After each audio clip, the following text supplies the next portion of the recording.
வணக்கம் நண்பர்களே. அதிமுக இப்போ நெருக்கடியான சூழலில் இருக்குது. எடப்பாடி பழனிசாமிக்கு சிக்கலான காலகட்டம் இது. என்ன செய்கிறது ஏது செய்கிறதுன்னு எடப்பாடிக்கு ஒரு குழப்பமான மனநிலையில் இருக்கக்கூடிய எடப்பாடி பழனிசாமி, நடந்து முடிந்த நாடாளுமன்ற தேர்தல் கிட்டத்தட்ட 2-3 மாதங்கள் ஆயிடுச்சு. அதற்குண்டான தோல்வி ஏன் அதிமுக நம்ம தோல்வியை சந்தித்தோம், ஏன் பல தொகுதிகளில் டெபாசிட்டை இழந்தோம் அப்படின்னு ஆலோசனை கூட்டத்தில் போதுமான தகவல்களை திரட்டி நாடாளுமன்ற தேர்தலில் படுதோல்வி அடைந்த நாம் சட்டமன்ற தேர்தலில் எப்படி எதிர்கொள்வது, எப்படி வெற்றி பெறுவதுன்னு பலகட்ட ஆலோசனை பண்ணுறதுக்குள்ளவே அதிமுகக்குள்ளே உட்கட்சி பூசல் வெடிக்க ஆரம்பிச்சிச்சு. எடப்பாடி பழனிசாமி ஒற்றை தலைமையின் கீழே செயல்படுவது அதிமுகவுக்கு சரியானதா?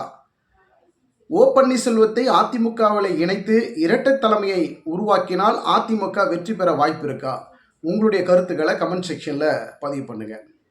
எடப்பாடி பழனிசாமி அதிமுகவை எப்படியாவது கட்டமைக்கணும், பல தொடர் தோல்விகளை நம்ம சந்தித்தாலும் வருகிற சட்டமன்ற தேர்தலில் நம்ம எப்படியாவது ஜெயிச்சு நம்மளை நிரூபிக்கணும்னு பலகட்ட முயற்சிகளை மேற்கொள்கிறாரு. அதற்குள்ளவே அதிமுகவில் பல அணிகளாக பிரிகிறாங்க. ஓபிஎஸ் மட்டும் வெளியே இல்லை, ஆனால் கட்சிக்குள்ளே இருந்துக்கிட்டே பல பேர் வெளியில் இருக்கிற மாதிரியான பல வேலைகளை செய்கிறாங்க. சசிகலா ஓ பன்னீர்செல்வத்தை கட்சிக்குள்ளே இணைக்கணும் அப்படின்னு எஸ்பி வேலுமணி முயற்சி பண்ணுறாரு. எடப்பாடி பழனிசாமி விட்டால் நம்ம கதி அவ்வளோதாங்க, நம்மளை கழட்டி விட்டுருவாங்கன்னு கேபி முனிசாமி எடப்பாடி பழனிசாமியை தன் பக்கத்தில் இருக்கிற மாதிரியே கேபி முனிசாமி பயங்கரமாக பேச்சில் கண்ட்ரோலில் வச்சிட்ருக்கிறாருன்னு தான் சொல்ல முடியும் எடப்பாடி பழனிசாமியை. ஜெயக்குமார் யாருடன் கூட்டணி இல்லைங்க, எங்களுக்கு எதிரி திமுக தாங்க, பாஜகலாம் எங்களுக்கு எதிரியே கிடையாதுங்க, அதெல்லாம் ஒரு பொருட்டே கிடையாதுங்க, எங்களுக்கு ஒரே எதிரி திமுக தான், யாருடன் கூட்டணி இல்லைங்க அப்படின்னு அவர் ஒரு பக்கம். இன்னொரு கோஷ்டியும் இருக்குது அதிமுகக்குள்ளே. அது எப்படின்னா, யார் பக்கம் கூட்டணி கிடையாது, நம்ம தனித்தே நிற்கலாம் அப்படின்னு வேற ஒரு ட்ராக் எடுக்கிற இன்னொன்று. இப்படி 3 பிரிவுகளாக 4 பிரிவுகளாக அதிமுகவுக்குள்ள பல பிரச்சனைகள் இருக்கிறதுனால எடப்பாடி பழனிசாமி யார் பக்கம் பேசுறது, யாரை விடுறது, யாரை ஏற்றுக்கிறதுன்னு தெரியாத ஒரு மனநிலையில் எடப்பாடி பழனிசாமிக்கு மிக நெருக்கடி தான் இருக்குது. அதிமுகவின் தோல்விகளை தொடர்ந்து சந்திக்கிட்டு இருந்தாலும் எடப்பாடி பழனிசாமி தன்னை நிரூபித்து ஆகணும்னு பல கட்டங்களில் முயற்சி பண்ணுறாரு. அதுக்குள்ளவே உள்ள பல நிர்வாகிகள் எடப்பாடி பழனிசாமிக்கு சாதகமாக இல்லைனாலும் பரவாயில்லப்பா, எனக்கு எந்த பிரச்சனையும் கொடுத்துறாதீங்க, நீங்கள் எனக்கு சப்போர்ட்டாக இல்லைனாலும் பரவாயில்ல, எனக்கு எந்த தொந்தரவும் கொடுக்காதீங்கிற மாதிரியான விஷயந்தான் இப்போ போய்கிட்டுருக்கு. கிட்டத்தட்ட பல எம்எல்ஏக்களை எஸ்பி வேலுமணி கட்டுப்பாட்டுக்குள்ளே கொண்டு வந்துட்டுருக்கிறாரு. ஏன்னா சசிகலாவையும் ஓபிஎஸும் கட்சிக்குள்ளே இணைத்து இந்த 14 எம்எல்ஏக்களை தன் கட்டுப்பாட்டுக்குள்ளே வச்சுக்கிட்டு எப்படியாவது ஒரு டீமை ஃபார்ம் பண்ணி பாஜக கூட்டணியில் அதிமுகவை இணைக்கணுங்கிற முயற்சியில் எஸ்பி வேலுமணி தீவிரம் காட்டுறது பார்க்க முடிகிறது. அதே போல் பார்த்தீங்கன்னா கேபி முனிசாமி கூட்டணியை வேணாம், எடப்பாடி பழனிசாமி விடக்கூடாது, நம்ம சொல் பேச்சில் இருக்கிற மாதிரி, நம்ம கட்டுக்குள்ளே இருக்கிற மாதிரி, எடப்பாடி பழனிசாமி சொல்கிறத நம்ம கேட்குற மாதிரி அந்த ஒரு தோரணையில் கேபி முனிசாமி இருக்கிறதுனாலையும் பல சிக்கல் இப்போ எடப்பாடி பழனிசாமிக்கு தொடருது. நாடாளுமன்ற தேர்தலில் தோல்வி அடைந்த மாதிரி சட்டமன்ற தேர்தலையும் தோல்வி உற்றாங்கன்னா அதிமுகவின் நிலை அதோ கதி தான் அப்படிங்கிற சூழல் தான் தற்போது இருக்குது. ஏன்னா அதிமுக இருக்கக்கூடிய ஓட்டு சரிவுகள் மிக மோசமான சரிவுக்கு வந்துட்டதுனால அதை எப்படி அடுத்த கட்டத்துக்கு நம்மளை முன்னேறி செல்லணும், அதிமுகவை எப்படி வலிமையான கட்சியாக மாற்றணுங்கிற முயற்சியில் நம்ம ஒரு அடி எடுத்து வச்சா நம்ம 10 அடி கீழே இறக்கி விடுறாங்க, நமக்குள்ளே இருக்கக்கூடிய நிர்வாகிகளை நமக்கு சதி செய்கிறாங்க அப்படின்னு எடப்பாடி பழனிசாமி கொஞ்சம் உஷாராயிட்டார்.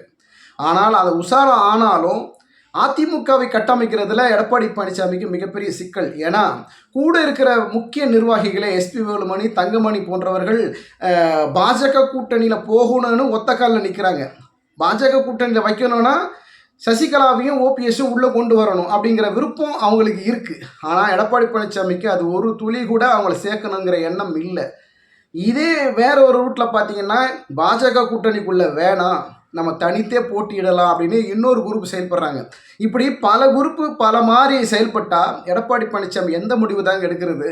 அப்படிப்பட்ட ஒரு சிக்கலான ஒரு டென்ஷனான முடிவில் தான், ஒரு குழப்பமான மனநிலையில் தான் இன்றைக்கி எடப்பாடி பழனிசாமியினுடைய தினம் அவருடைய போக்கு போய்கிட்டே இருக்குது.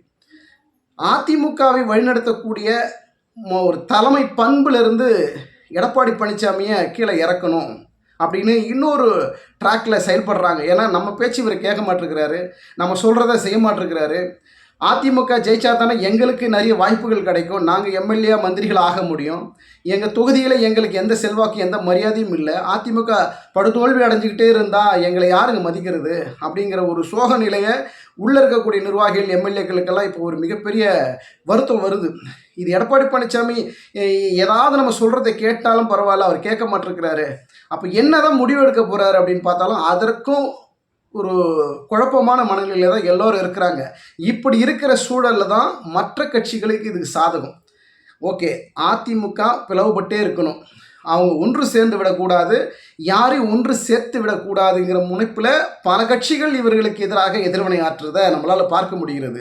ஆனால் எடப்பாடி பழனிசாமி சரியான காய் நகரத்தில் மேற்கொண்டு எப்படியாவது ஒருங்கிணைப்பாரா அல்லது ஒற்றை தலைமையின் கீழ் தொடர்ந்து செயல்படுவாராங்கிற மிகப்பெரிய குழப்பம் எடப்பாடி பழனிசாமிக்கே இருக்குது. அதனால தான் இப்போ மாற்று ஏற்பாடாக எச் ராஜா மூலியமாக அதிமுகவை பேச்சுவார்த்தை மேற்கொண்டு பாஜக கூட்டணிக்குள்ளே கொண்டு வரணுங்கிற பெரிய பொறுப்பு எச் ராஜாக்கு டெல்லி பாஜக தலைமையிடம் அவர் கொடுத்துருக்குறாங்க. என்னுடைய கருத்துப்படி, நம்மளுடைய புதுவரவு மீடியா கருத்துப்படி, அதிமுக பாஜக கூட்டணியில் மெகா கூட்டணி வைப்பதற்கு அதிக % வாய்ப்பு இருக்குது. இன்னும் சொல்லப்போனால் 95% அதிமுக பாஜக கூட்டணியில் மெகா கூட்டணி வைத்து வருகிற சட்டமன்ற தேர்தலை சந்திப்பார்கள். இதில் எந்த அளவுக்கும் சந்தேகம் இல்லை. நம்ம எடுக்கக்கூடிய இந்த சர்வே ரிப்போர்ட்டில் நாங்கள் கருத்துக்களாக முன்வைக்கிறோம், பொறுத்திருந்து பார்க்கலாம். கடைசி நேரத்தில் யாருடனும் கூட்டணி வைக்கலாம். அரசியலுங்கிறது இன்றைக்கி இருக்கிறது நாளைக்கு இருக்குன்னு சொல்ல முடியாது. ஒவ்வொரு நொடியும் ஒவ்வொரு நாளும் காட்சிகள் மாறும், நிலைப்பாடுகள் மாற்றிக்கொண்டே இருப்பார்கள், கூட்டணியை மாற்றிக்கொண்டே இருப்பார்கள். ஆனால் தேர்தல்னு ஒன்று வந்த பிறகு, தேர்தலை நெருங்கி வருகின்ற பொழுது தனக்கு ஏற்படக்கூடிய சிக்கல்கள், கூட்டணி பிரச்சனைகள், யார் பக்கம் போகணும், யார் கூட கூட்டணி வைக்கக்கூடாதுன்னு பல கட்சிகள் நினைக்கிறாங்க. இது மாதிரி பல சிக்கல்கள் கடைசி நேரத்தில் வரும்.